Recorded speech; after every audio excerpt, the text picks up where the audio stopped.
Hi guys, welcome to Coco Africa TV, the only YouTube channel that gives you all the updates you deserve. Yet today we have a new gist for you, which is the Coco of the day. So viewers at home, stay put while I play you a short video. And as you all know, don't forget, give us your comments, put on your notification button, and give us a thumbs up. On the threat to Delta, whether it's an alleged or actual threat to the governor of Delta, is of concern to those of us from the state, in fact, from the region. The moment I got the message, I passed the information to those I know close to the governor in Delta, worried about it. Having said so, there are a lot of mischief makers all over the country, who are trying to create problems. But on the serious note, the issue really is that there are antecedents that would suggest and would of course make the people of Delta to be at alert. We have all you hear these things and they happen, like you saw recently, which I'm going to talk about, the alert which the chairman of the Oyo State Security Network, Amatakun, General Ajibola Otogun gave. I can only say that the people of Delta should be up their game. And of course, as he said, Warri doesn't come second. Warri not they carry last. Warri doesn't come last, yeah. Warri not they carry last. I would say second.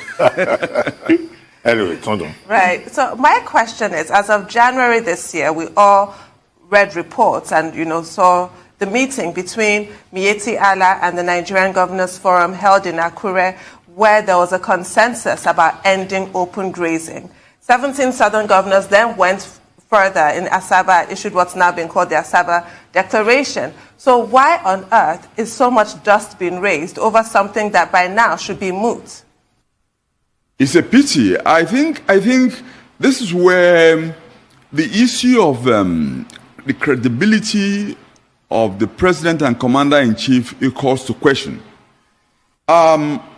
Because with all was done in Ondo, with all the things Southwest governors did, to the point that they find themselves being, having to follow those they govern rather than them governing, because the people there were killings going on all over the place, and an agreement was kind of reached, and I would have thought that the issue of open grazing should have been a close matter.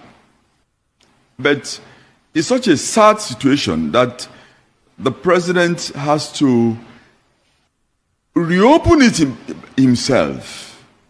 And it's sad. This is what is sad about the whole thing. The issue we finds is the double standard we all see always happening. You hear of a people making a threat to the Delta state government, and we don't hear anything said by the president or the presidency. But we see the draconian and what I will amount to ethnic cleansing undertone statements coming from the president against the IPOP. And by extension, Ndigbos. I'm here referring to the dots in a circle.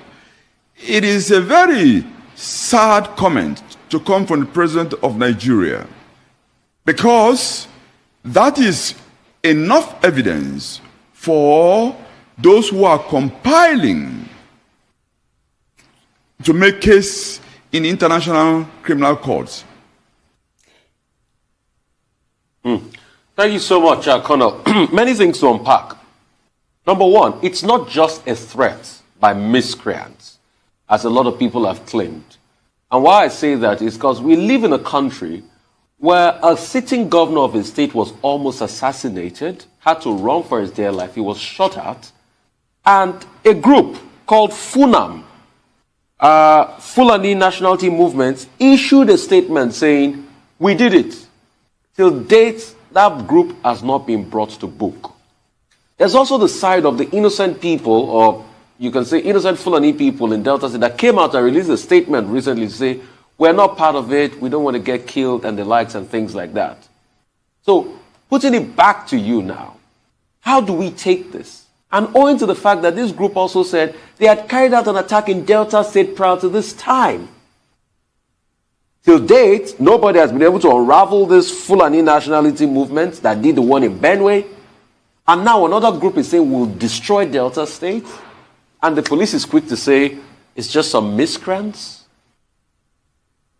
I think your question has answered, your question by itself has answered the question. I find it very strange what has happened, for example, in Ogun recently, whereby the military were allegedly guiding those who were breaking the law. I don't understand that. And I don't understand how that will help the president. And is it any surprising why there are agitations for people who are crying out, let my people go, those who are crying out for Omoduduwa Republic? The president himself is one of the causes by his utterances and his body language and posturizations and his, will I say, rigidity is the one causing and driving people, driving youths to join those who are calling for to separate out of Nigeria, or those who are in the middle belt calling for opting out of Arewa Northern fold, because the president has been rigid in his refusal to allow people even discuss as to what necessary constitutional reforms are necessary. For example, of course, I must give credit to the governors of the Southwest, because what is happening is that people forget that a national constitution can only be respected and complied with if it's accompanied by an appropriate national security architecture. Where you have a constitution which does not spell out an appropriate national security architecture, you will find that constitution will not be respected. I'll give you an example. When President Trump tried to override the system, he found that the national security architecture of America was such that he could not be forced to comply by the constitution. In a place like Ethiopia, that has one of the best federal constitutions in Africa, because that constitution is not accompanied with an appropriate national security architecture, we have now a situation where a region of Ethiopia is trying to be free, but the federal says you can't be. So what am I saying in effect?